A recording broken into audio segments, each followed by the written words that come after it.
G'day, Simon and James. Welcome back to South OC Cars and Coffee. You know, the week's been raining. Saturday morning rolls around, the sun comes out, and so do the cars. What have you seen, mate? It's crazy. It's crazy. There are so many cool cars here this morning. We have a VAG group, so a Volkswagen group this morning. So Volkswagen and Audi. I think there might have been some Porsches that were able to sneak in, but a crazy group from them this morning. We had a Z group come in as well. For supercars, I mean, we have a gated 6-speed Mercy, a gated classic Ferrari, tons of GT3 RSs, a really cool Ruby Star Spider RS. I mean, there are so many cool cars here this morning. It's just wild. What have you seen? Yeah, and the Big Red Camaro. You might have seen that on a few movies like Fast and Furious. You might have also seen it break a record up Pikes Peak, Texas Mile. This car is, depending on the derivative of engine, it's got either 1,000 horsepower or 1,800 horsepower. Crazy. Over 260 mile an hour capable. It is insane. It really, really is. We'll check that out in just a little while. Hey, don't forget, if you come to South OC Cars and Coffee, please remember, respect our rules. No speeding, no revving, no burnouts. That includes on the streets of San Clemente and getting on and off those freeways. A ton to see. Let's go for a walk, check some stuff out. Let's do it.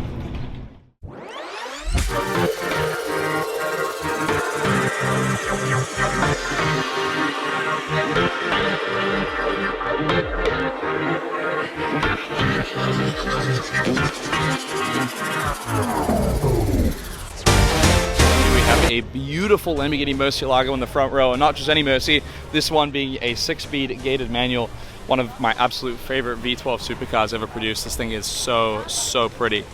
Just have a look at this thing. So timeless. Love the metallic orange paint on this car, just absolutely stunning.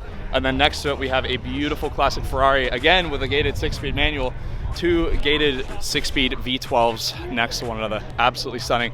Have a look at this thing. Has the original paint on it. Beautiful shifter on the inside. Very cool. Have a look at this beautiful Spider RS this morning in the front row, finished in PTS Ruby Star Metallic. This thing is absolutely stunning. The Spider RS, for those of you guys that don't know, is essentially a convertible GT4 RS. You can see it has all the same aero, these cool fender vents, really aggressive front dam, carbon fiber hood with the NACA ducts, really cool side intakes. Very pretty. This car is absolutely stunning. Love it. So here we can see the differences between the GT4 and the GT4 RS. It's crazy seeing these side by side and seeing just how much more aero the RS car has compared to the standard GT4. I mean, first of all, you can see the difference with that massive carbon hood on the front. Just have a look at this thing. You got the vented hood, the vented fenders, the crazy wing on this thing. I mean, it just has so much aero. But again, this is the only one that's available with the 6-speed manual. So between the GT4 with a manual or the RS with the PDK, which one would you guys take? Make sure to comment down below. I have a beautiful R34 finish in Millennium Jade, one of my absolute favorite cars at the show this morning. This color is just stunning. Planted on a set of Nismo style AL13s. This thing is absolutely stunning. Not only is this an incredibly rare car as it is, but this is actually the M-Spec Neo, which makes it incredibly rare, much more rare than a standard R34 GTR. And in this color as well, I really don't think that it gets any better than this for this platform. Very cool.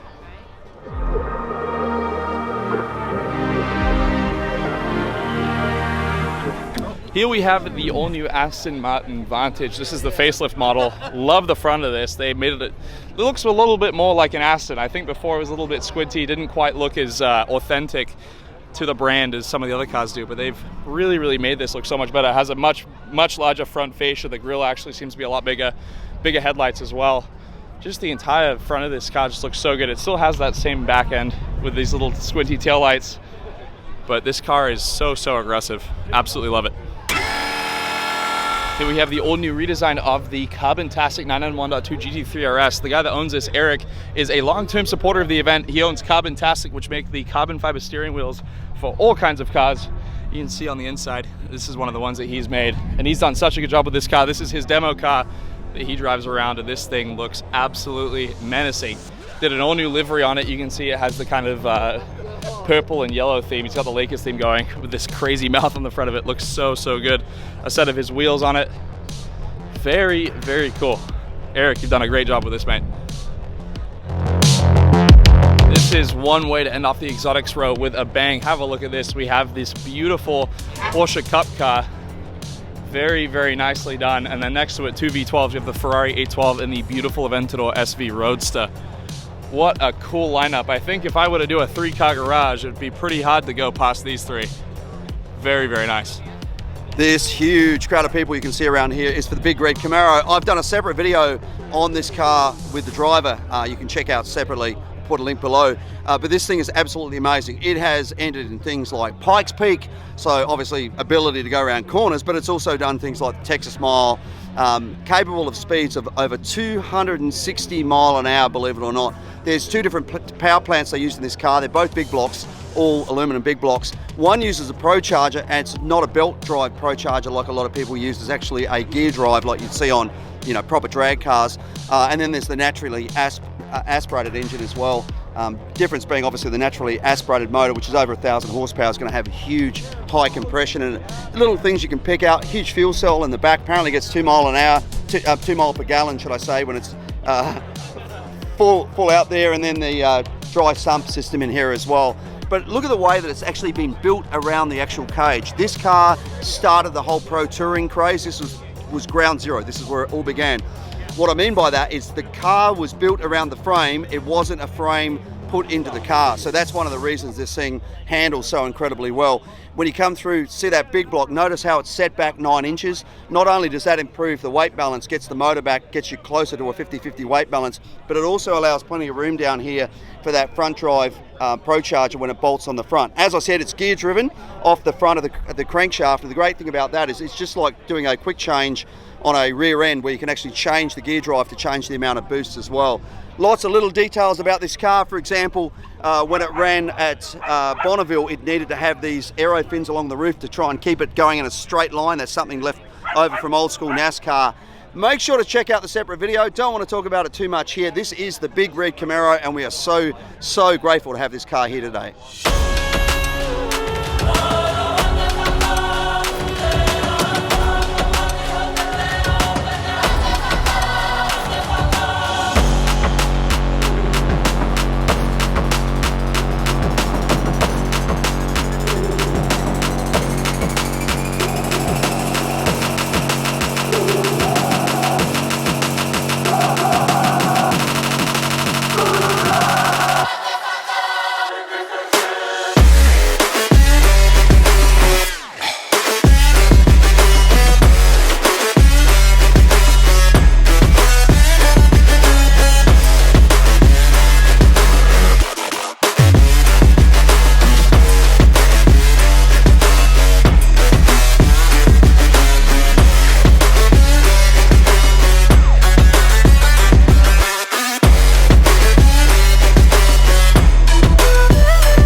Couple of nice Camaros here. This is a regular, just had a recent engine change, gone to a really clean LS3 in this one. Engine bay is really nicely done. The super clean car, really neat.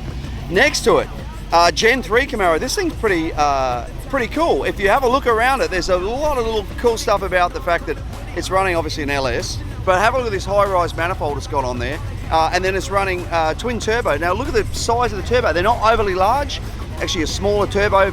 Two of them over here, wastegate over this side. I bet this is a great car to drive. It wouldn't have a ton of turbo lag because the turbos are small. Really nicely done. Oh, and next to it, might as well point this out as well, Cobra running that supercharger on there. So great lineup for some classic muscle cars here. Yeah, they saying I'm the man. Facts, bro. Facts, lot of haters. Tell me where they at. Great little BMW here. The fact that this is sitting here, I'm sure there's a story to tell about it, but super clean little car, isn't that so great? Those side draft Webers underneath there, looking good. Full race bred little car here. Strut brace over here with camber adjustment under here. Sparco seats and seat belts in there. Carbon fiber dashboard. It's a pretty cool little race car. Little 2002 BMW that's been turned into a bit of a track monster by the look. Mainstream. Yeah.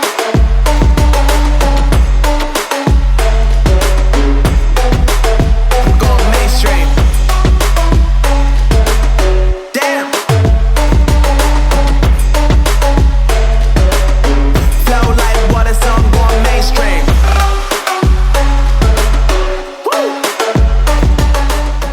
we've talked about this car before, but it's worth another mention again. 61 Corvette, absolutely beautiful, but it's been resto-modded. What do I mean by that? Well, the power plant in this thing is actually an LT1, which is the same modern fuel-injected 6.2 litre motor that you would find in a later model Corvette, like, for example, a C7 or a Gen 6 Camaro. The other thing I love about it is that the wheels have obviously been machined. They're an alloy wheel, but to look like that original old hubcap, but of course they're much larger than what the original wheels would have been, but running beautiful white walls on it as well. Love this, the classic scallop on these early Corvettes. As we come around into the interior, beautiful leather seats, still got that classic Corvette feel about it, but once again you notice that the instrumentation, while they're in those original binnacles, are modernised instrumentation as well, and just little touches like, notice that there's got USB inputs in there, so obviously it's got a more modern stereo system in as well. So this is a car that looks like, you know, a classic Corvette, 61 Corvette, but you could get in and you could drive it across the country because it drives like a modern Corvette, beautifully finished. I mean, look at the detail in the trunk in here as well, just all of the stitching. It's such wonderful detail and lovely fabrics and everything as well. This material under here looks really, really good as well. Wonderful looking car. Love this thing on every angle. Engine bay, super neat. You've got the Wilwood brakes over there, so running modern brakes. Modern air conditioning system in here as well.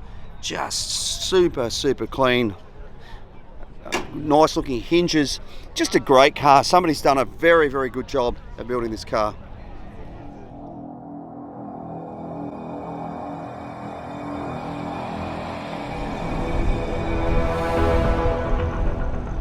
So over here you are seeing a sea of Audis, of Volkswagens. This is the group that came in, so many of them through here, a couple of ring-ins here in Mitsubishis. But these guys reached out to us, let us know they were coming. We brought them in early. Great to see a club. There's so many cars down through here, but if you've got a club and you want to bring them to South OC Cars and Coffee, please reach out to us either on Facebook or through Instagram or through our website. We'll bring you in early, park you guys together so you can have a great day at the show.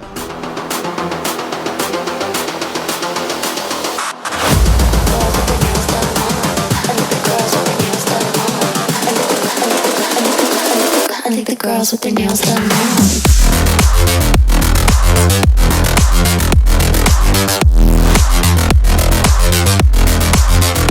Girls with their nails done. I think the girls with their nails done.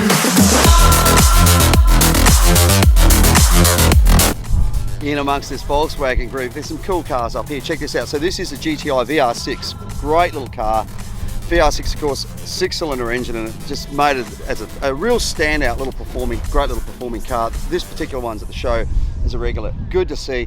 Next to it we see a Jetta, which is kind of cool as well. Love the wheels that they've put on this thing. It's just sedan, whereas most of these, obviously, when you look at things like the Golf, they're a hatch. So great to see a sedan version in that Volkswagen family. So kind of a high hatch, just a sedan, so to speak.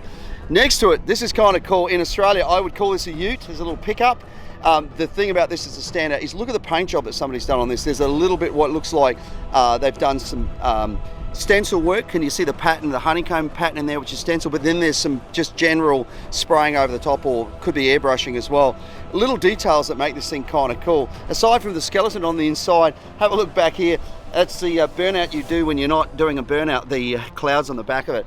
Somebody's put a ton of time into just painting this thing up and looking at really, really cool. It's just fun to look at because it almost looks like it's got a sticker on the back that says Cartoon Network. It almost looks like it's out of a cartoon or a VR movie, doesn't it? It's just absolutely cool the way that somebody's gone around this thing and painted it. So great seeing some of these classic Volkswagens at the show. As I said earlier, if you've got a club and you want to come in, just reach out to us on Facebook, Instagram or our website, and we'll bring you guys in early and you can enjoy the show like these guys, and in particular that guy in there who was just absolutely dying to get here. Nails done.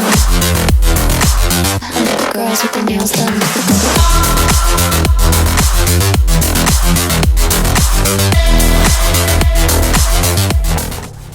Chevy SS here, rebadged as its original version of the car, which of course was an Aussie-built Holden Commodore. They've changed out the grille and the badge on the front, and also got the Holden SS badging on it as well. So this was out car right up until the Holden ended back in, I don't know, something like 2017 when the axe finally fell and they weren't building cars in Australia anymore, which is really sad because they built the first all-design and built Holden back in 1948.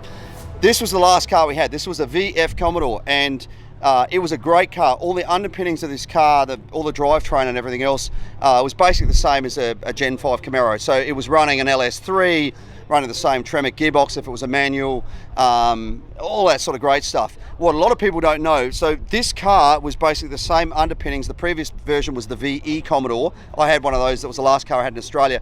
That was what was sold here as a Pontiac GTOs.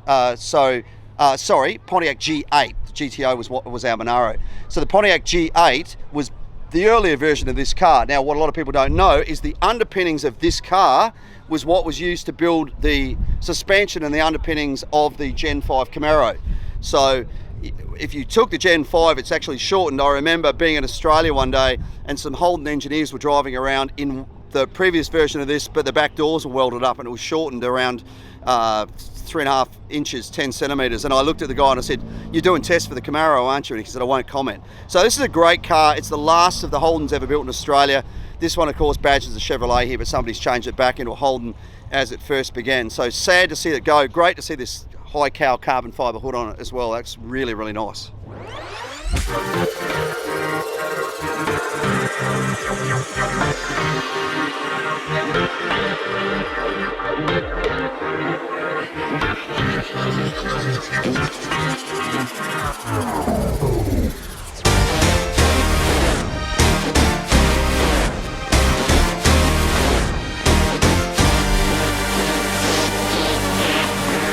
So I've seen some pretty unusual wraps in my time at Southeast Cars and Coffee. We've had some that look like shark skin, we've had some that look like chrome, we've had all sorts, but we've never had one that looks like this. I'm trying to think of a word to describe it. How would you guys describe it? What do you think it looks like? What do you think it looks like, Blaze? I don't know, like an animal. Animal of some description, doesn't it? Yeah, yeah. I'd like to see it go through a car wash and then watch it shake itself off after it comes out the other side. It's so interesting. It is very interesting, isn't it? Look, I mean, it's good for somebody for taking a chance on it. I don't know whether you'd brush it, whether you'd wash it, whether you'd have to feed it. I'm very confused right now. So I'm walking through the lot, just about finishing the video, and I see this really clean looking M3. It's got really nice looking wheels on it. It's got really nice looking seats in it. Clearly by the look of the shifter, there's something going on there. And then something catches my eye. That down there, V10. This is the owner over here, Jack. Yeah. Tell us about this car, because this is. I asked you the question. That's out of an M5, right? You've done this. So come over here. Let's talk about what you've done. So it's a E60 M5 S85 V10 swapped into a competition E46 M3 Interlagos blue chassis. Took us better part of the last 5 years and almost 2,000 hours to put together. Yep. It's got an E92 manual 6-speed M3 manual 6-speed transmission. Love the shifter on that, by the way. That was super cool. A little RTD shifter in there with some custom linkages. Chassis mounted, really rigid on that, and then we got a carbon fiber drive shaft.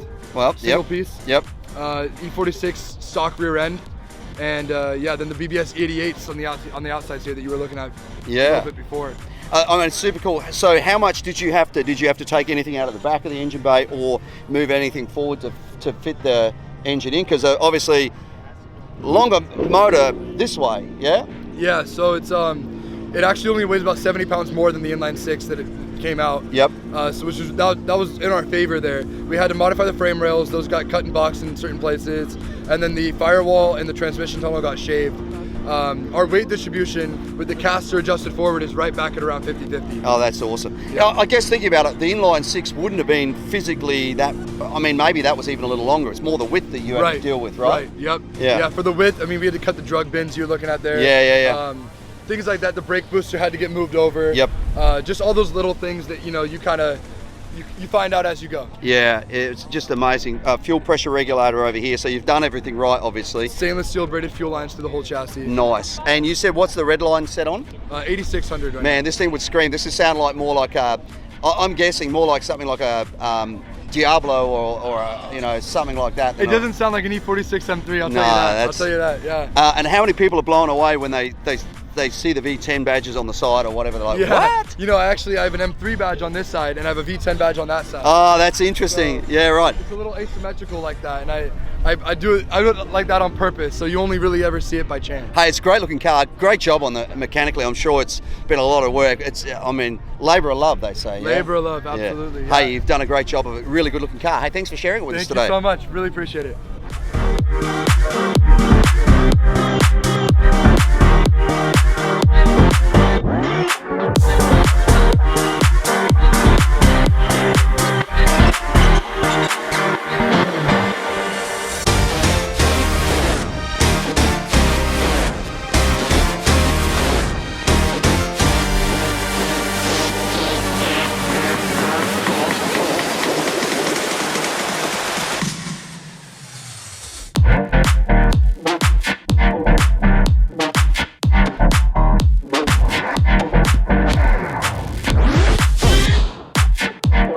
That is it for a very busy South OC Cars and Coffee this morning. Thank you guys so much for coming out. Please remember, if you are attending the event, respect the rules, no revving, no speeding, no burnouts. That includes on the property, driving through the streets of San Clemente, and then getting on and off those freeways as well. I want to say a massive thank you to all the sponsors. We have the Brackett Way Marketing, Autoparts.com, McGuire's, Mazda, iAccident Lawyers, Go Mobile Tire, Exodus Rigs, Coldwell Banker Realty, Next Level Auto Protection, Sierra Idios Grenadier, Hillbank Motor Corporation, Magnaflow and Camberg, Mountain View Adventure Vehicles, and of course Josh the Auto Buyer as well. Do also want to say a massive thank you to all the volunteers that help us put on this event each and every week. We could not do it without you guys. Remember, if you want to become a volunteer, hit us up on Instagram at South OC Cars and Coffee Merch. So we handle all the volunteer rostering, and then while you're over there, check out some of our hats, hoodies, t-shirts, long sleeve crew neck, stickers, everything possible that you could want from South OC Cars and Coffee. If you are volunteering, you get to bring your car in before 8:30, and then Ruby's Diner provides a free coffee and donut for everyone helping us out. Yeah, big thank you to Ruby's for doing that and feeding the masses every Saturday morning, and a big thank you to the outlets of San Clemente for allowing us to be here. You need to go to the movies, grab something to eat, go shopping, grab a coffee, come to the outlets, tell them South OC Cars and Coffee sent you. Well, that is it. Thank you so much for watching. Don't forget to like, comment and subscribe. We'll see you back here next week for another South OC Cars and Coffee. Thank you guys.